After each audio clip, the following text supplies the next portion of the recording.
So I won't lie, last week really nearly did me in. Lockdown's difficult for many, but unfortunately some people like to spend it being negative, whereas I've been trying to focus on the positives, but last week did flummox me. But you can see my video as I just received the last in a long line of abuse, probably from the same group of people. But I live to breathe another day. And whilst it did knock me, I won't lie, you know me, I'm as honest as they come. It really did knock me. I wasn't gonna turn up Monday. I know obviously I'm in my house, I have to turn up, but I was literally gonna cancel all my calls or do my live with my friend Jordan on Instagram at 9 PM UK time, mind, body and soul, because I was like, who am I to talk about feeling good when I feel like a rubbish? But actually, they're the times that we have to show up. And I wanted to delete all my social media. I wanted to delete my vlog. I wanted to disappear, totally disappear, to be honest. I did not want to be here, which I know sounds dramatic and cruel because I've got kids, but it wasn't actually even to do with my own mental illness that I'm quite open about. I'm quite open about dealing, I don't like the word suffering, quite managing my mental illnesses. And I do get really severe anxiety and really severe depression. But that doesn't mean that I can't feel certain things. I can't not be knocked down by humans who are negative and their behaviour is disgusting, to be quite frank. It is something that I'm passionate about, that I've always stood up to protect another's human rights, and actually I've got to start protecting my own as well. So whilst I'll be gracious, I also won't be bullied into silence, and I will not be forced to remove myself from this world by people who I don't know. Well, I do know the type. The control freaks, the narcissists, the gaslighters, the abusers, who I'd say thrive on current situations, but who's thriving if you're festering in so much negativity? That's not thriving. That's not even surviving.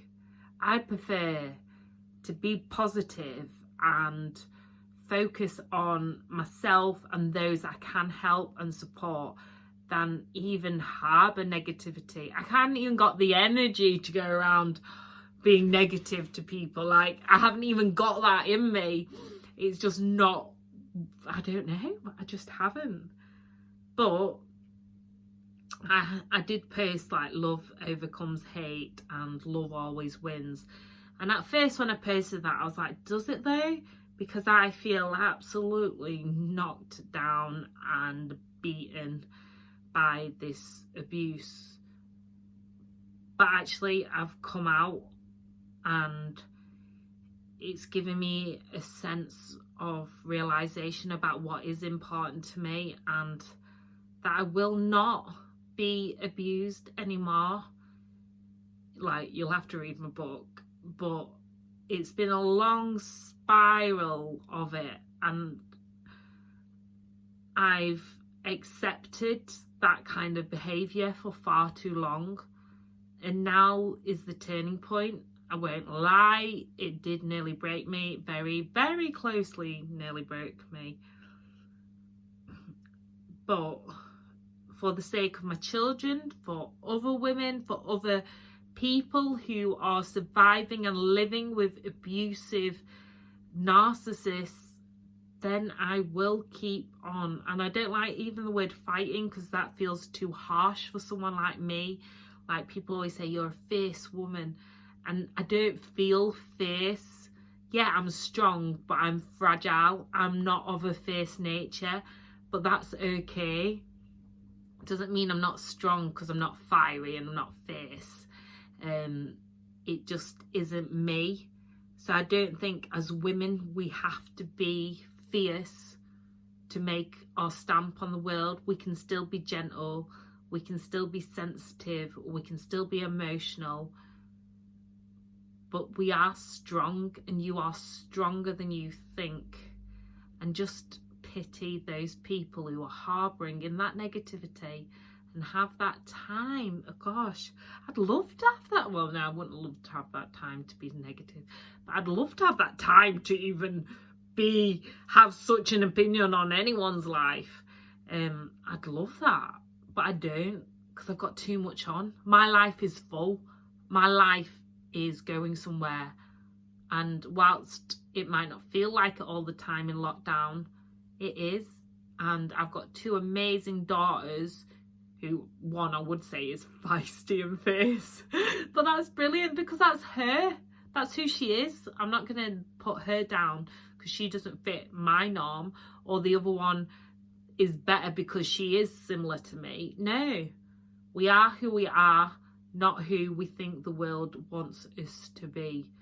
So if you are being abused or exploited, or even like small things that you think are small, like negative energy from people, if people are vampires to you, not your cheerleaders, then now's the time to just allow the vampires just to trickle away. Put up your armour. And I'm not saying cut everyone out who doesn't offer you something positive, but focus on those people who are your biggest cheerleaders. Even better if they come with pom-poms. That's just my preference, really.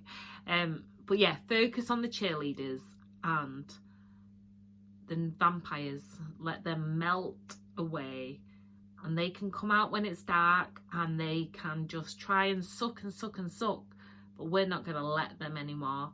We're not going to let them take any more blood or any more energy from us, because we're going to surround ourselves by cheerleaders, and hopefully together on here we're one community of cheerleaders. We only want positive vibes only here. So there's a warning. That's me being stern. Positive vibes only. Otherwise, I never say people aren't welcome, but that's what we want on here. That's what we're going to focus on. Everyone's welcome, but we're just going to focus on the positive vibes. And that doesn't mean we don't have our dark days and our difficult days. No, we all do that as well. But let's focus on those cheerleaders, and let's lift one another up, because everyone is facing a battle we know nothing about. Anyway, that's my Monday motivation. So peace, love, and lots of shimmies.